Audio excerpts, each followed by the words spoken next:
name is Audrey. I'm Allie. And we are from 88.7 WLUW. Would you guys like to start the interview with introducing yourselves? Yeah, my name's Keilah. I play bass. Hi, I'm Melissa, and I play guitar and sing. My name's Dave Girl. Oh, drug out. Okay, I'm just kidding. My name's Jackie. My name's Jackie, and I play drums. Awesome. All right, so we've got a few questions for you. The first one is, how did you guys meet? We know that, Melissa, you started this Aquadolls band a little bit earlier, and then you guys joined in. So was it always a solo project for you, or did you always want it to be a band? I always wanted to be an all-gal band. That was my original goal. It took a few years to get there, but I'm very grateful that I have Jackie and Keilah. It's the best. I don't want it any other way, and I'm very grateful. Awesome. But yeah, we met just going to shows. Yeah, there's this hack where on Instagram you can see every single thing you've ever commented from the beginning of your Instagram account, and I scrolled really deep and I was commenting on Mel's posts like a psycho. I was like, that's a really good song, Melissa. That's really cool, Mel. I'm a really big fan, Mel. I would love to win your album on vinyl, Melissa, please. My favorite song is Fool's Gold by Ed Sheeran. I was just about to call you out and be like, the thing where I posted in 2013, I was like, what's your favorite song, meaning Aquadolls song? Yes. And then Keilah goes and comments some Ed Sheeran deep cut. Some deep cut Ed Sheeran song. I looked it up and I was like, I'm edgy. And I listened to Ed Sheeran because that's edgy. You know what? That's where it started. Ed Sheeran. And not I'm from the not bottom gonna now. say that. Yep. Look at us now. Yes. Thanks, Ed. Yeah, thanks, Ed. All right, next up, where does the band name Aquadolls come from? My old friend made it up. That's And the truth. The truth. And I thought it was cute, and I was like, yeah, it kind of sounds like mermaids. Yes. It's a good normal story. Yeah. It's Yeah, a good pretty. chill one. Absolutely. I went and I was digging through the sand, Yes. and I was using one of those metal detectors, and I Yeah. went beep beep beep. There was a and message I heard in a something, and bottle. I started Yeah. digging and digging, and there was the bottle, and it was a little scroll, and I unrolled it, and it said, "Name your band, the Aquadolls." That's a lie. Yes. But And that would've would been be cool good. if that it would did be happen. cool. Yeah, yeah, yeah. That would be cool. Just start saying that. We'll help you. We're We'll cover gonna- everything yeah, up. yeah, That's let's what start happened. the That's what rumor. happened. Yeah, scratch that first part. Just Yeah. Believe exactly. everything and then the story. That's the story. That's what we'll put that out. Don't worry. thank you. But yes. Okay. The next one we have is, what is your favorite or craziest tour story? If you have one. Favorite would probably be the entire Incubus tour. Just because, that whole tour was really cool. I don't think anything crazy happened. I mean, I would say Shaky Knees was that day in general. We did a festival, that was crazy. Yeah. But I'm tame. I feel like they might have more crazy stories. I sit in green rooms and I sleep. That one time Jackie ran around the Holiday Inn naked. Yeah, that was crazy. That was 2019. And I was sleeping. Those were the days. Yeah. It was a tequila night. I no longer drink, but I got to have my moments, so it's awesome. Yeah. Hey, that's a good crazy story. I mean, you definitely have one. So, yes. All right. The last question I will ask you before handing it off to Allie here is, what was your kind of awakening in the music world where you were like, okay, yeah, this is what I want to do. This is the path I'm taking. Dave Girl. Which is actually so real for her. But I did a all girls queer rock and roll camp Oh. when I was 15. And we formed a band. You chose instruments, you wrote a song, and then you played the song at the camp thing. And I think midway during the week we had some pop-up person come and talk. I think it was Nalgona Positivity Pride, and she was talking about fat musicians, and I think that's when it clicked for me, oh, I can be on the stage. I don't know, she was showing Gossip and Sister Rosetta Thorpe and people really, really cool plus size musicians that I had never really seen. And I think that was when I was oh my God, I can do this and be successful. Yeah. That was probably it. That's awesome. Mine was Britney Spears. Yes. In first grade, that was the first poster I had on my door was her, and then my first cassette was the Oops I Didn't Again album, and my parents would buy me all the VHS tapes of her performances, and I would just like stand in front of my TV like doing the dances and like singing along. And then shortly after, they put me in musical theater and acting and stuff. So it's kind of just always been in me. But I've been writing since I was 7. Oh, so wow. like it's just kind of always been within me. I've always wanted to rock. Yeah, I know. I think I saw on your website you also mentioned something about Lady Gaga and that being like a big thing. Yes, we are little monsters in this band. Absolutely. Absolutely monsters. Rah rah ooh, rah rah gaga ooh la la. Rah rah ooh la la. Yeah, exactly. That's All not right, well, bad, I will hand it man. off.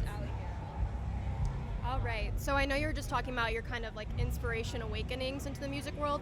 Have those shifted throughout your career at all? Like, have you noticed once you got a little bit more professional with it, have they changed? Or I feel like the old inspo never leaves, but now we have more to add to the list.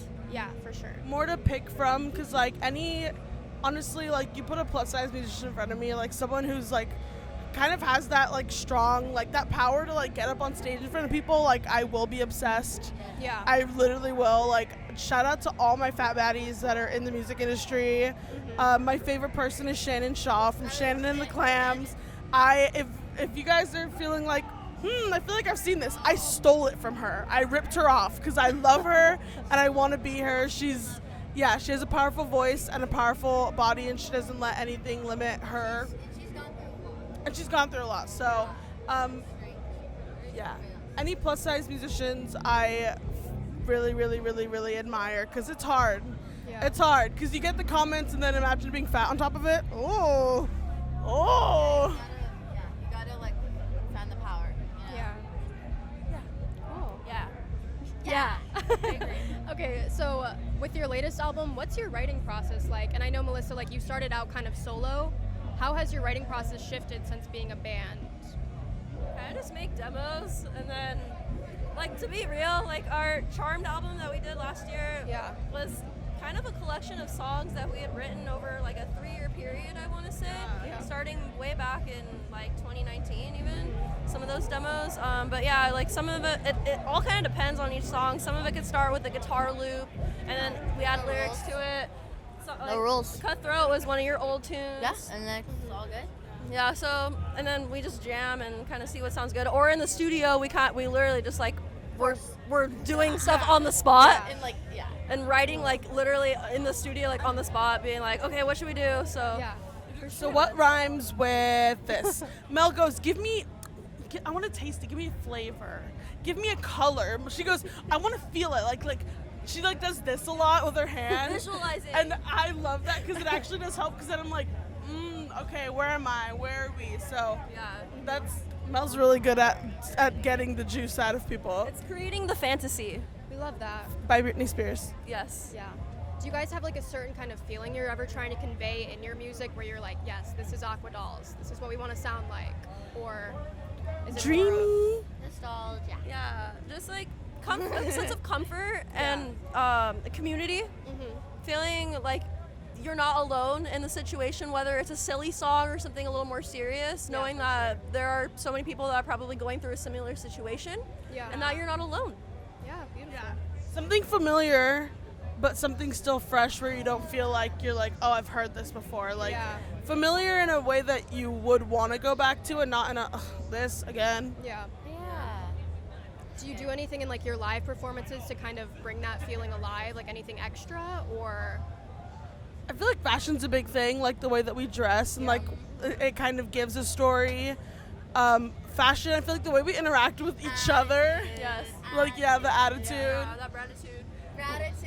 Gratitude for life, stream it, Melissa Brooks. But yeah, I feel like fashion's a really big thing, and like the attitude that we have. Like sometimes if you're in a bad mood and you just literally bang it out on the drums, but it really helps, and I feel like people can feed off of that, and it creates a really cool dynamic between the crowd and the fans where like we feed off of them going crazy, so then we start going crazy, so it ends up being a better show because it's able to like bounce the heat back and forth. How do you feel about that, Dave? I dig it. Thank you.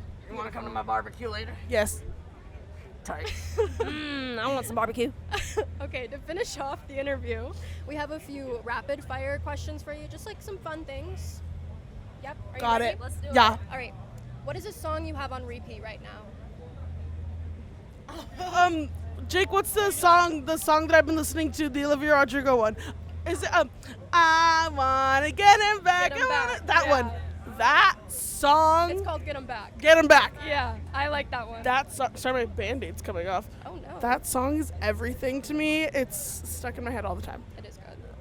The first thing that came to my head was Bunny is a Rider by Caroline Polachek because it played when the airplane landed yesterday. We love And it's that such a one. good song, and I love her. She's an incredible vocalist and great live. Yeah. I think mine right now is riding around. I think it's like My White Pony by Horse Girl. Yeah. Because That's a Little good White one. Pony. I've been really obsessed. Horse Girl. I can't stop listening to Horse Girl. I know. Another one would be Sexy Red. Ski. We played Ski on the way here. At like 8 in the morning. We're Yeah. practicing ski. So shout out Sexy Red because she's everything. I love that. Beautiful. Shout out Sexy Red. Yeah. If you could collab with any artist, who would it be? Sexy Red. Yeah, Sexy Red. Girl, if you want to Definitely drop, Sexy Red. please drop a bar on any of our songs. We'll do a Charmed remix album just Or- for you. Because she did Ski with that guy on the ukulele. So we could do like a Rico Nasty style, like punk rock, Yes. ass shaking anthem. Well, Sexy Red. What I would love to do is be like if we were a backing band for like a rap artist or just like Doja Cat. Doja Cat, like yeah. We just go around to different artists, like a hopper, like. Yeah. Homie hoppers in the music industry. Hire us, y'all. NASCAR Aloe. We'll be music homie hoppers. NASCAR Aloe. Yeah, we What? we could be Yeah. that. We'll be NASCAR Aloe's backing I band. like that. Okay. What's one venue, if you have one, that's on your bucket list to perform at? Oh, Red Rocks. Madison Square Garden. Madison Square Garden. Red Rocks for sure. Red Yes. Rocks. Red Rocks. That's That's so like my bucket beautiful. list to be. Yeah, at. Yes. Yeah. Beautiful venue. If your music was the soundtrack to one movie, what would that be? Well, now it would be Bottoms. Anything in that cinematic universe, Rachel, I love you. Io, I love you. Booksmart, yeah. Like those movies, I just think they're really funny, and I feel like we could conjure something up. Io, if you're watching this, I am free all the time for you. I love you, girl, and I'm feeling like I'm in the bear right now. For sure. For She's sure. the best. Yes, chef. Yes, chef. Okay. To finish it off, if you guys are into astrology, Yes. can we know your big three? Do you know your big threes? You just told me, Keilah. Oh yeah, okay, so mine is I'm a Scorpio sun, Sag moon, Libra rising. Mel is an Aries sun, Sag rising. And then what was your moon? I don't know. I forgot your moon. My cousin did a deep dive on all of our charts. Aw. I'm a Sagittarius sun. I'm a Virgo rising and a Pisces moon. Fuck We love that. that. Yeah, that is tough. I'm sorry. Yeah. We did really deep dives on our charts recently. Oh, I sent it. If you want to show the camera the in-depthness that I did with Melissa, Extreme zoom. like Yeah, we bring really, it up. Bring it up. Not that. Don't trip. we did a Zoom it in. huge deep dive. We were going into houses. And We does it were make going sense into. to you, do you think? Oh my God, Like yes. connecting the dots? Yes, because my cousin has not met Melissa. Yeah. So she was going, does she do X, Y, and Z? Does she do like things that are motherly? And then Taurus moon. Taurus moon. Yeah, okay, it's the Taurus moon. She's mama. Then it's like in a certain house where like, because I was saying, she's always bringing us bowls of cold fruit. And she goes, do you know how was it like, it's symbolic, like how symbolic it is like that she brings you guys fruit. And I was like, stop. That's something that my mom does for me. So Like- I always want to give the fruit back. Like like you come over, you want a snack, you want water, you want a drink. That's so nice. I just want to make sure my friends are taken care of. She's the best. Look at her. I love her. Awesome. Well, thank you Love you guys so guys. much for talking with us. Thank you. Thank you That's for all we having have. us. Thank you. Thank you. Oh.